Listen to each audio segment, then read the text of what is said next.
Swayam Prabha. Digital India. Educated India.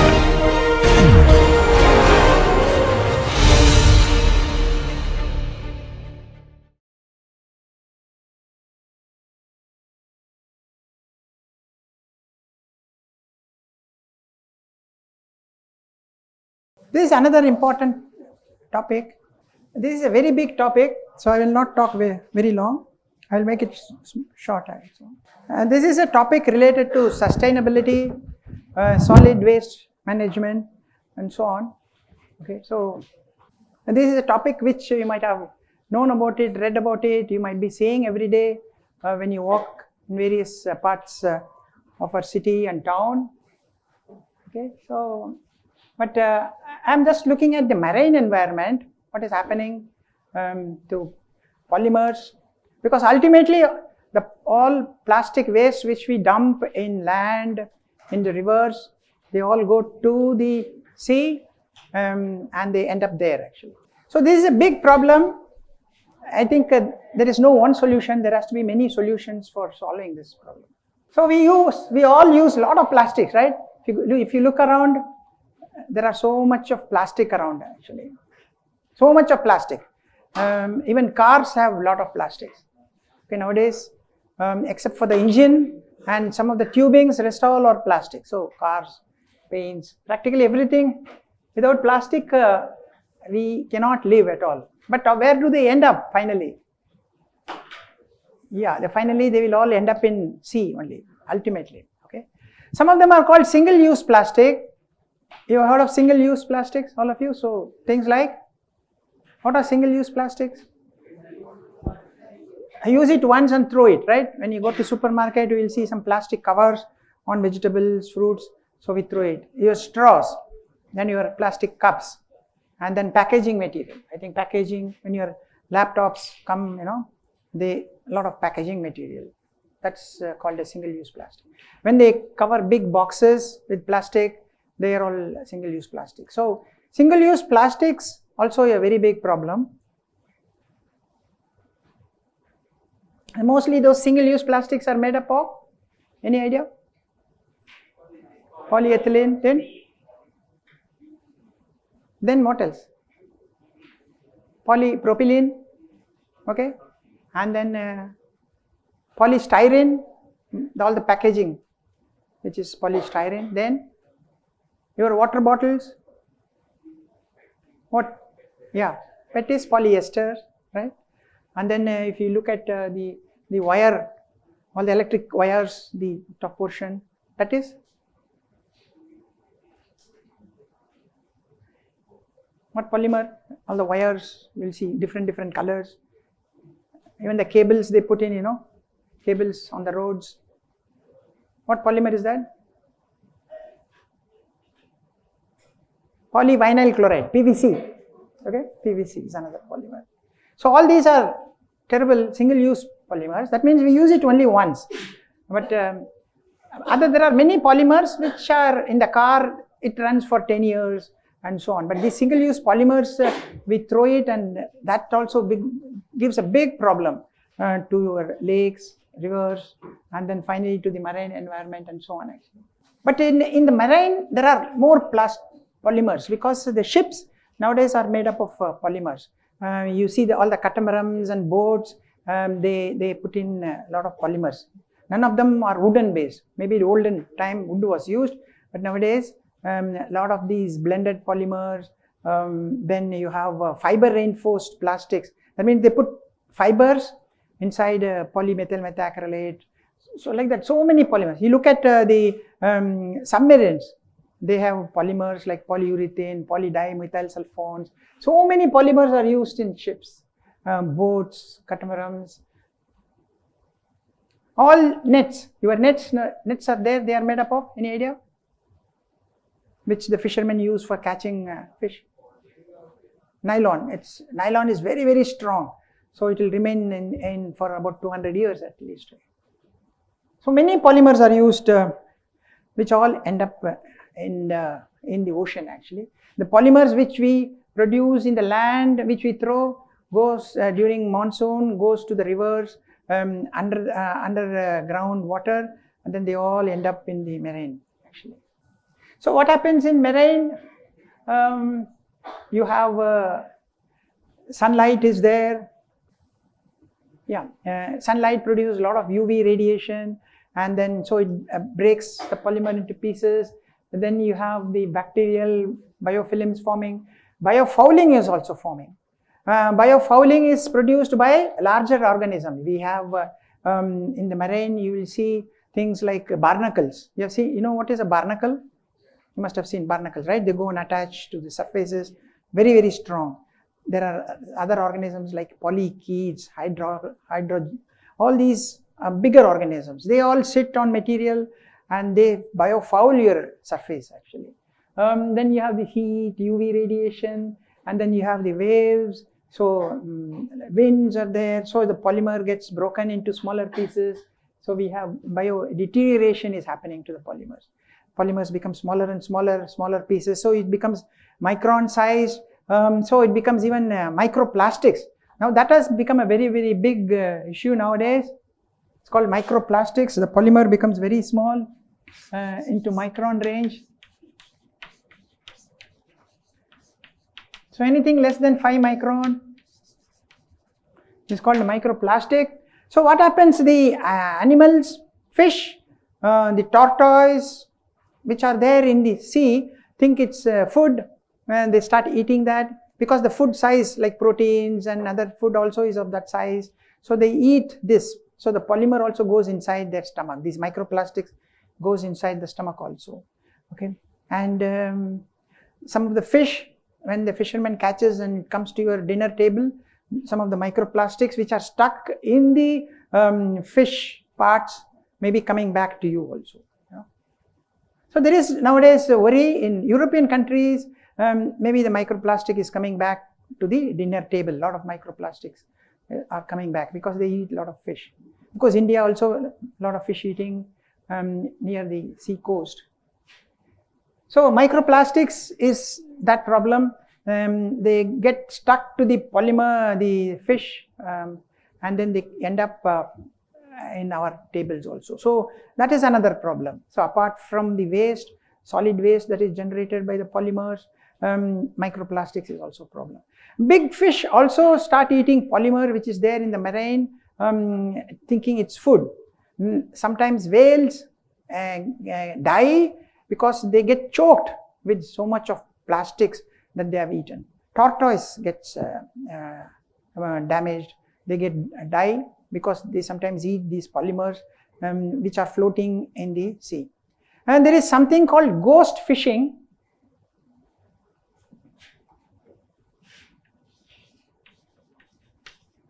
Ghost fishing, what happens is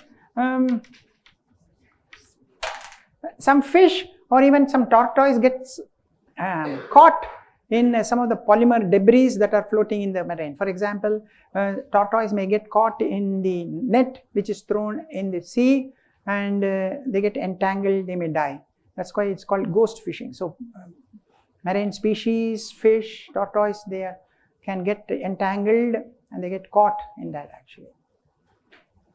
So many problems happen because of, one is because of the microplastics, because of these ghost fishing, because of the solid debris formation. All these are because of the polymers which are found in the marine environment.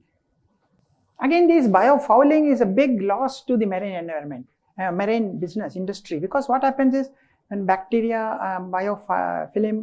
biofouls get stuck, so the ship surface is full of these fouling. So the ship becomes slower, the speed of the ship also goes down. So that's a very big problem for the marine industry. They say that they have to spend more fuel on the ship because of these type of biofouling that is happening in the polymer, which gets stuck there.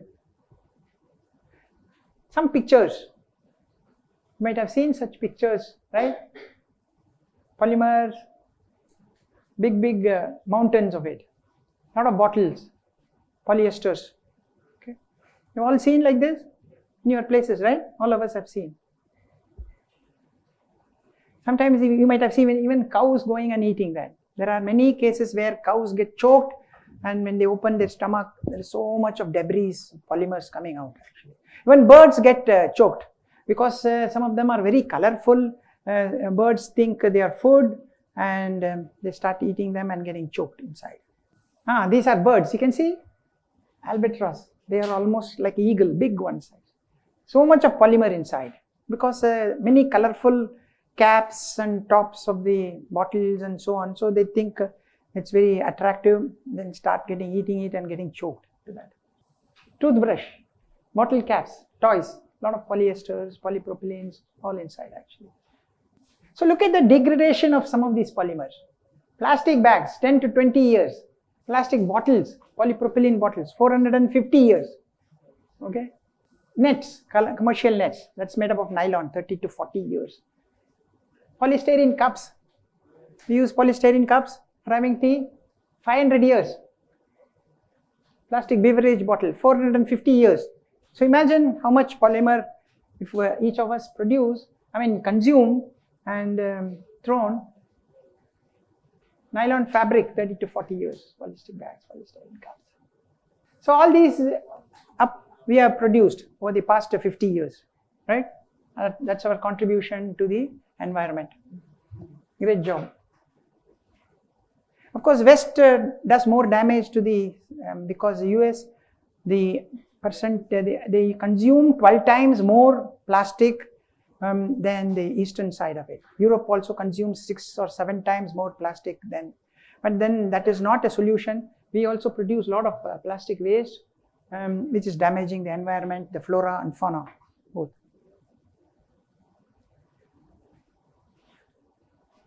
So this is what it's called a ghost fishing.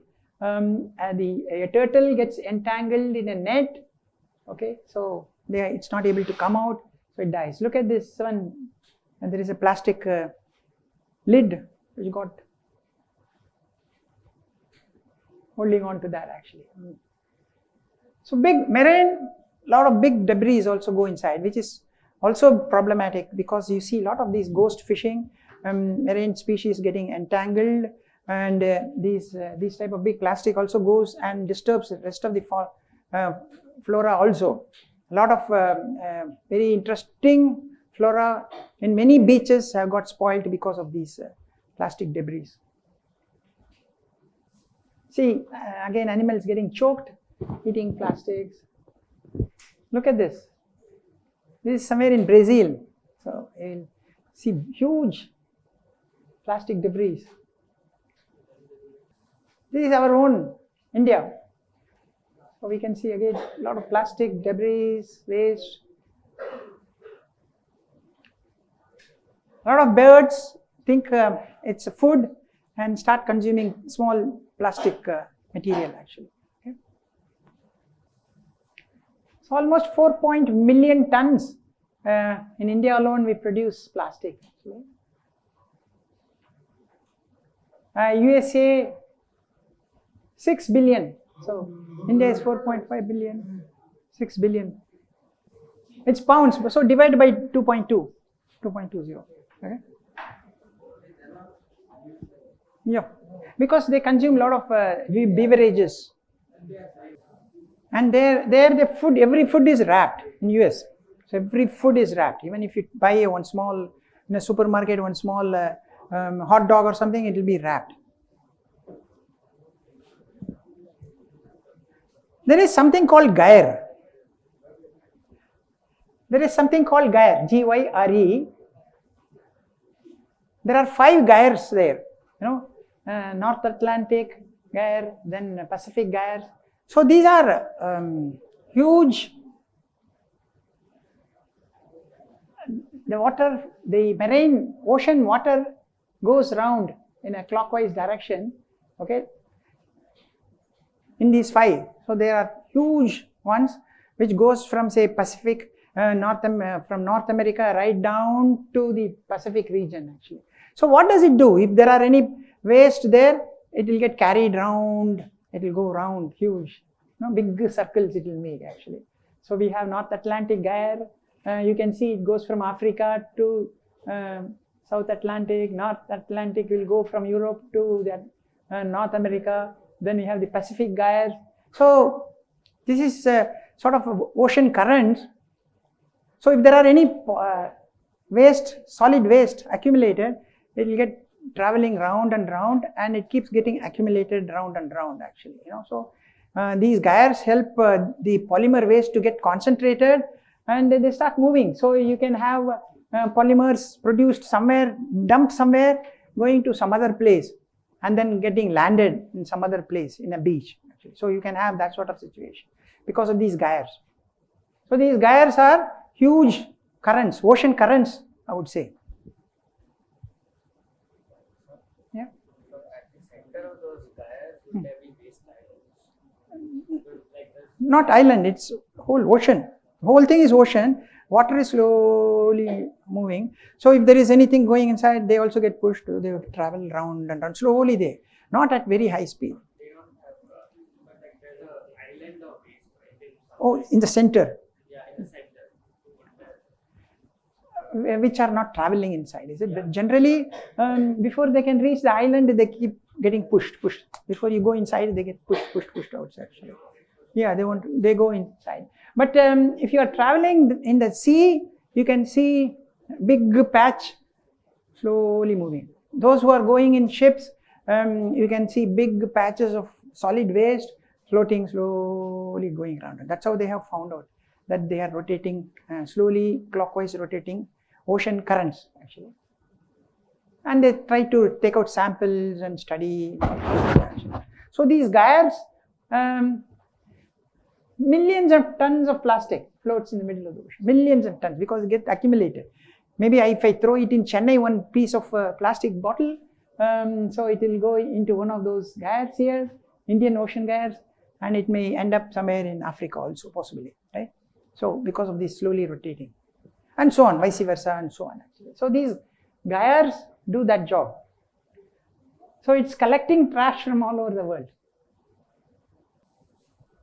So these big gyres collect a lot of trash and goes around. So the plastic waste from one place also gets kind of taken up in some other place. You may find some plastic waste, like I said, produced in one part of the world, ending up in some other part of the world also actually. So we can see that United Nations Environment Pollution Board has seen that every square mile of ocean will have 46,000 pieces of floating plastic actually. So it is increasing only, it's not decreasing, because we keep on dumping a lot of waste, our population also keeps increasing. We use more convenient products which end up like this, more convenient type of products which we end up like this. So this microplastic is another problem which has come up recently. Anything less than 5 micron, they call it microplastic. So you can try to see that. You can view it better under a microscope in micron size. So these microplastics, they also come back into fresh water also, because ultimately everything is interconnected. River to ocean, ocean to rains, and rain falling down, again it's coming to rivers. So they're all interconnected with each other. So we cannot say problem is there, problem is not there, because everything is interconnected. And then the flora, fauna, the food we eat, it comes through the food chain. So we are all interconnected, including the animals, rivers, ponds, ocean, and human actually. So the microplastic is a bigger worry. Whether we are already consuming microplastics, we still don't know, but there are a lot of studies being done in India also. They say some water which we get in water bottle also contains microplastics. Of course, fish people consume also has microplastics, and so on. But this actual data is not there. Solid data is still not there with respect to Indian conditions. Another problem is they add many things to plastics. Okay, do you know what all they add in plastic? Any idea? It is not pure, say polyethylene, it's not pure polyethylene.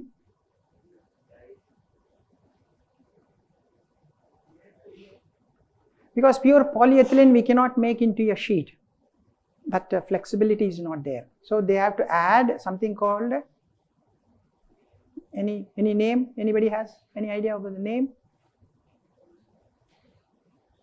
To make it into a film, make it flexible.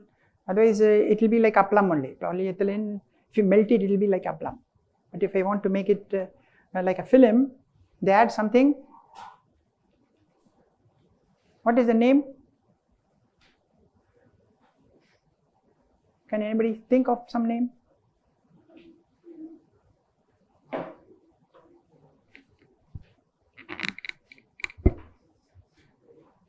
They add something called plasticizer. Okay, it's dioctyl phthalate. Otherwise, any polymer, it will be like aplam only. We melt it.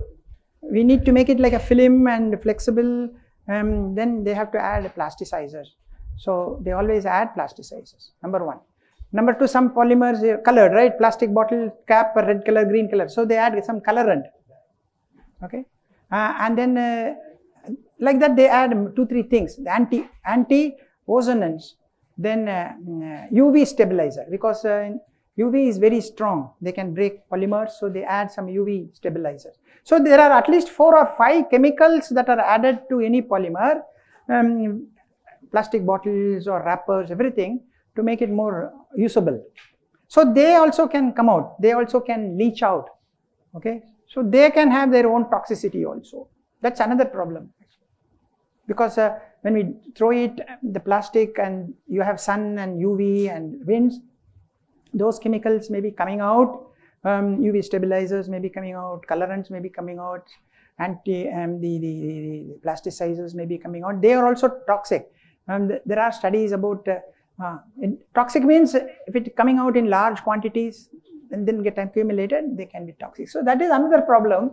Whatever is added in those plastic, coming out can also be a big problem for us actually.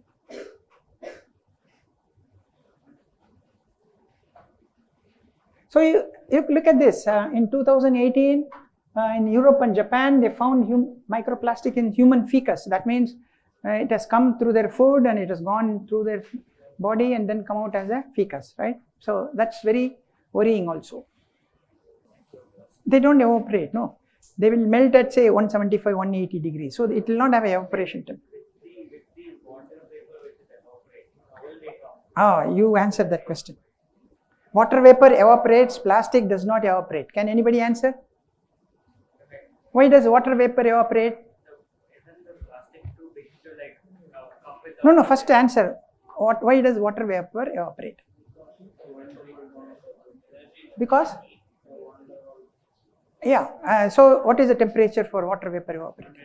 100 degrees. Okay. Now take plastic.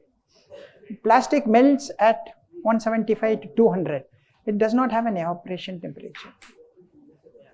So it won't evaporate. So the solid microplastics, would they get carried by the hot air currents? They are heavier than air, right? So it won't get carried. So how would they go into rain?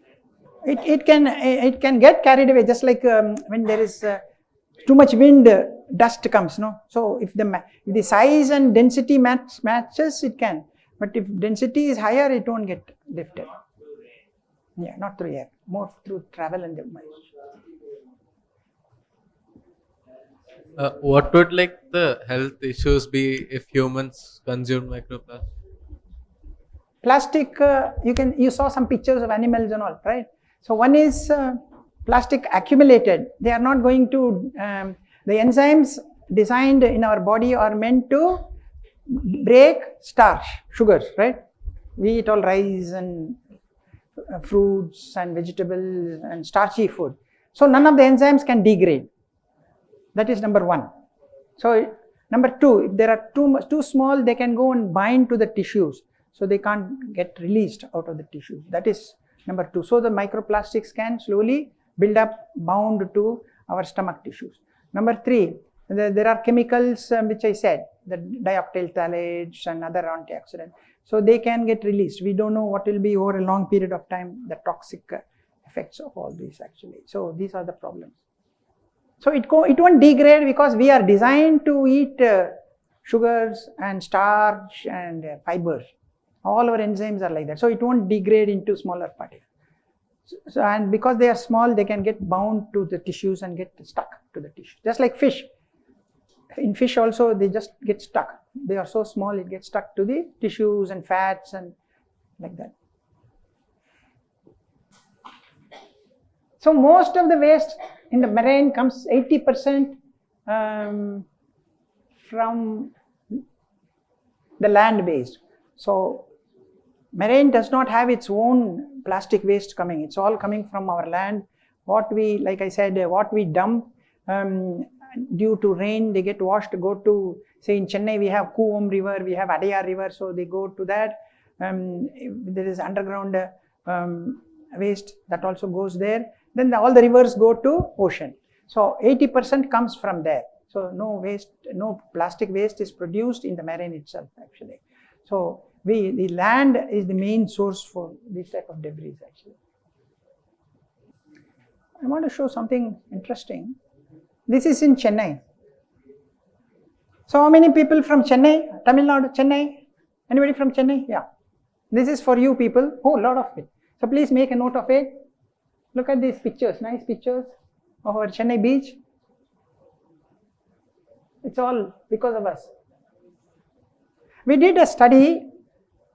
Yeah, we did a study. We took samples of sand from this coast of Chennai side. You know, we went right up to. There are many places like Thiruvanmayur beach. Okay, Besant Nagar beach, Marina beach, Kovalam, Injambakkam, Panayar. So you heard of all these places, right? Chennai guys? Kovalam and Injambakkam and all that. So we went to these many places and we took out sand and then we sieved the sand and looked at the plastic waste, how much plastic is there in sand. So gram of plastic waste per kg of sand. So you can see almost in some places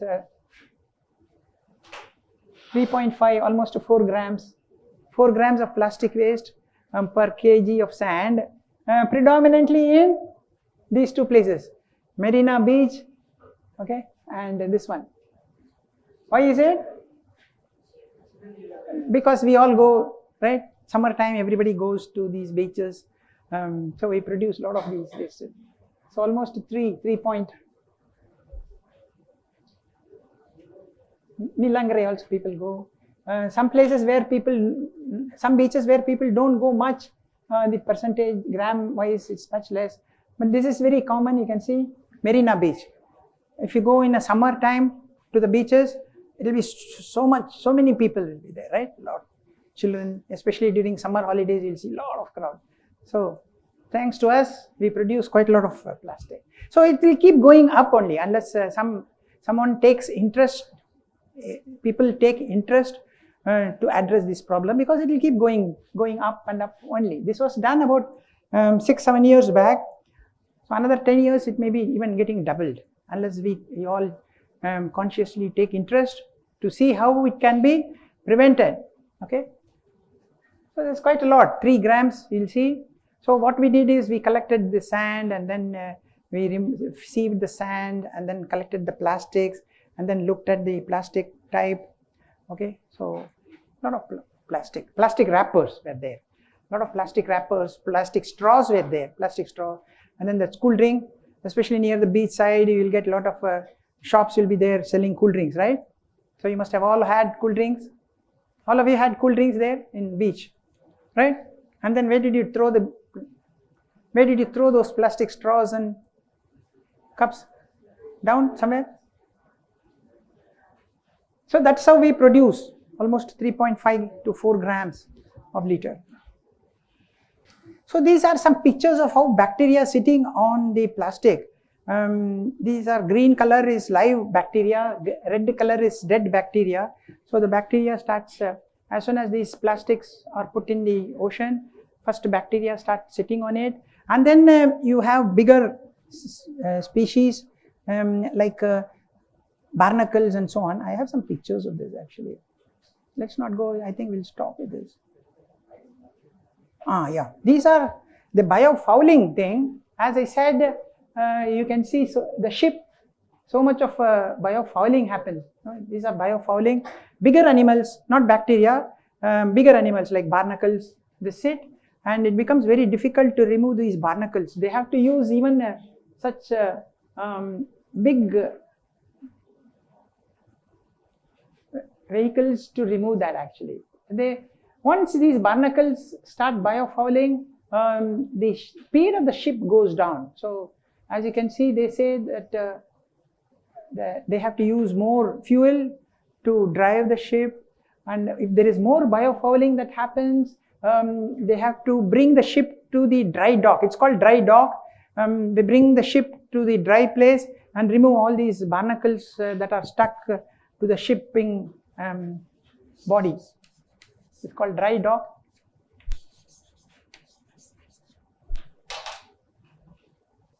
So you can see some plastic, and this is called polycarbonate, very new. After a month, I think you can see a lot of biofouling and bacterial adhesions and so on the plastic. Right, so that the ships won't. Yeah, they are working on it, but the coating will not last too long, right? There are anti-fouling paints are there. It's called anti-fouling paints. They are doing anti-fouling paints. It prevents for some time. It prevents for some time, but not for a long time. We can't do dry docking very regularly because the company loses a lot of money. Ships have to be all the, like your airplane. It has to be all the time in the movement. Otherwise, they lose money, right? If it is not in movement, right? So the company will lose a lot of money. So they don't want too much of dry dock. But then anti-fouling paints work for some time, and then some time. And then there are many restrictions on the anti-fouling paint. You can use very toxic chemicals to kill the barnacles, but then United Nations have many restrictions on what type of materials we can use for anti-fouling. There are many restrictions because then it may kill other flora fauna also around the place. So that's a big thing actually. So there are many restrictions, but a lot of research is being done on anti-fouling paints. Paints which will last long on the ship body, at the same time kill, but it should not affect the remaining flora and fauna. So looking at natural based anti-fouling paints which will not kill other flora. So that's a very big research area that's happening actually, very big, because they're talking billions of dollars. So ship industries are doing that. And so you can see very new polycarbonate and then biofoul. Even if I wash and I scrape also, still those barnacles stick. They are not, we cannot remove that. We have to use some acid treatment to remove those things actually. Even if you wash it, scrub it, we put soap, still whatever is stuck will not come out.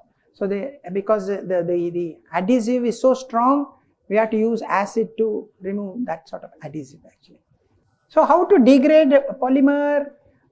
That's always been a big subject that's going on. Of course, using biopolymers, but then biopolymers are not so strong as like polypropylene or polyurethane or that's one of the biggest problem in biopolymer. Natural polymer blends, starch, Gorgum. In my lab, we are looking at many of these natural polymer. So these are some products available in the market. They are good only for single-use plastic, not for engineering application where you need a lot of strength. If you look at car fender, it has to take a lot of impact strength. We can't use biopolymers which does not have strength. And then car fender is always open to rain and sun. So it has to be withstanding all those harsh conditions. So still biopolymers are used only for some application, like spoons and then maybe some bags, putting kachara, putting waste material. Only for such applications there are biopolymers. Not for engineering application. Engineering means you need a lot of strength, which needs harsh environments. It should be withstand more impact properties and so on. So the biopolymers is still not happening. And cost is another factor actually. Biopolymer cost is very high when compared to polyethylene. It will cost 20 paisa per se kg, whereas if I use a biopolymer, it may cost me about 2-3 rupees per kg. So big difference is there. Polyethylene is made from, any idea how polyethylene is made? It is made from ethylene, of course. Then how is ethylene made? How is ethylene made? From petrochemical, right? So you have a petrochemical distillation, so it makes methane, all the problem right up to petrol, then it goes to diesel, waxes.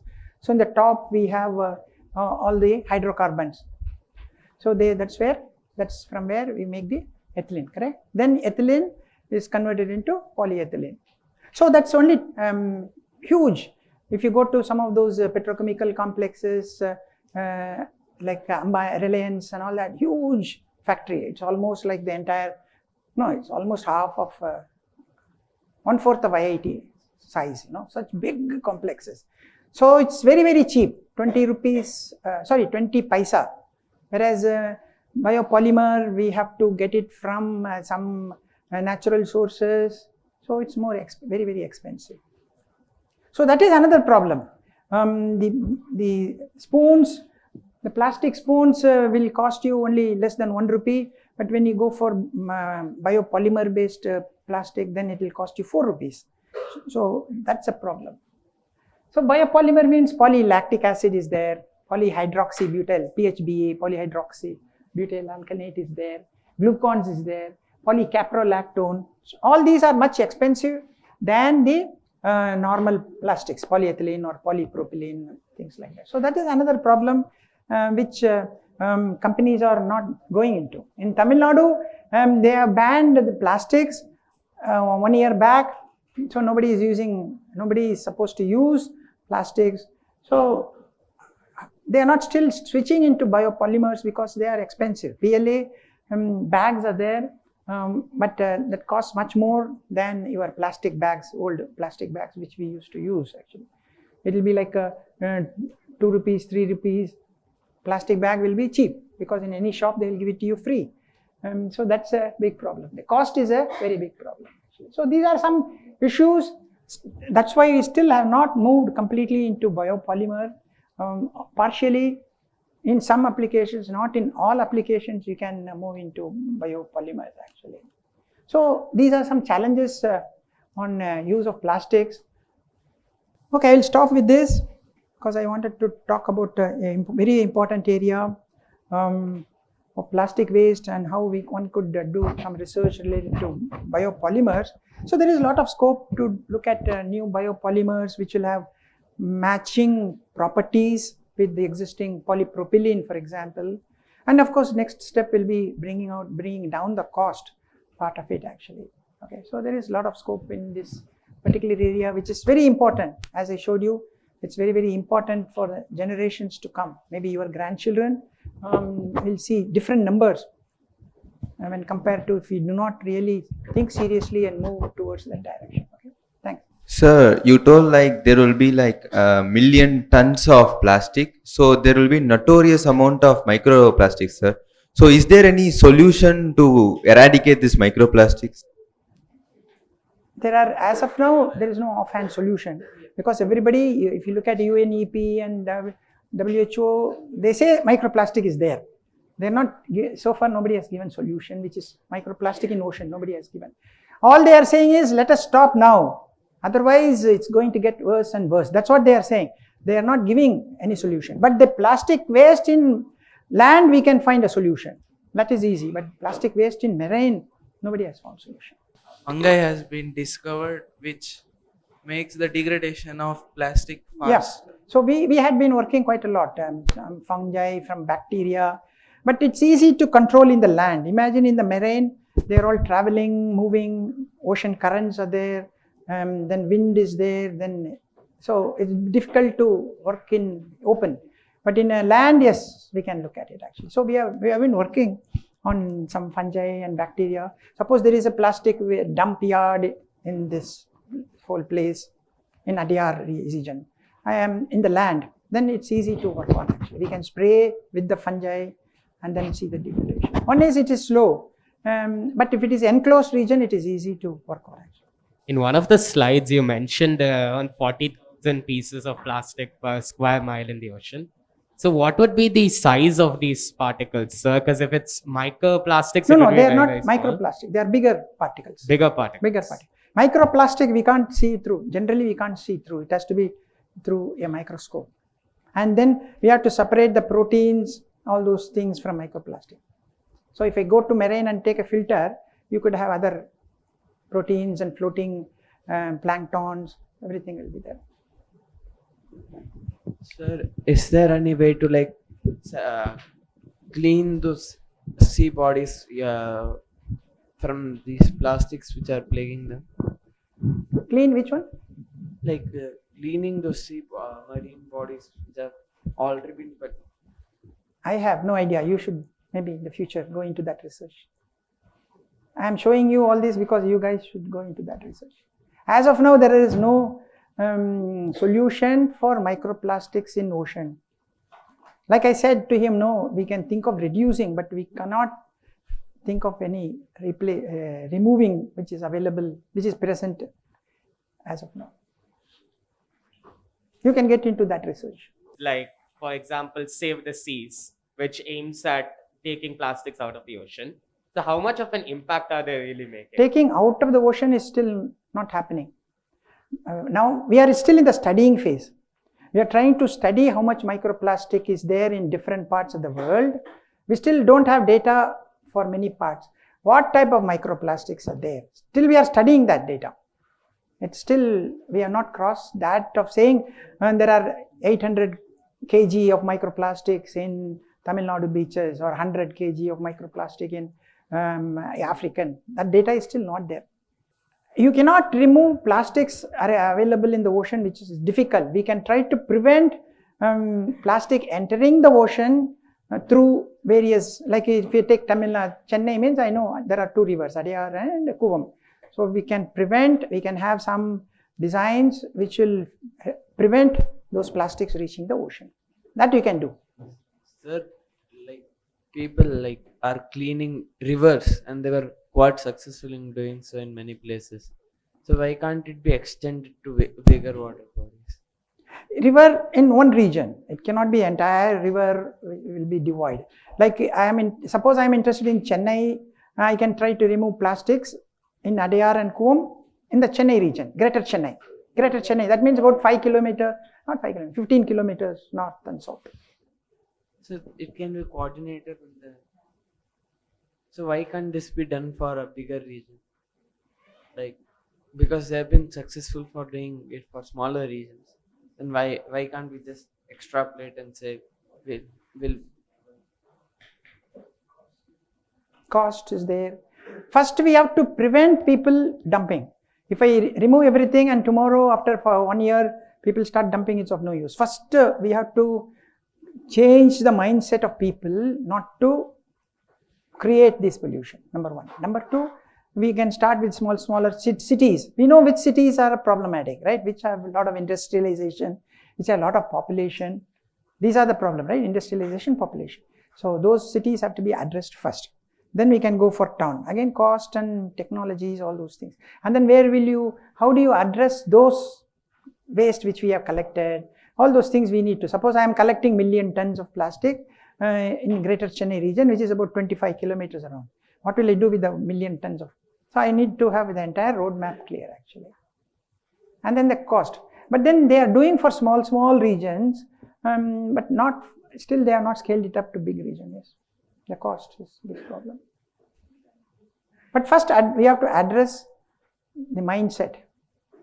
That's very important. People like you should take that up. Sir, what are some of the efforts or the ongoing studies made in terms of degrading plastic or these kind of synthetic polymers? Yeah, a lot of papers are there. You go to Google and then say polymer degradation using bacteria and fungi. You will see a lot of papers.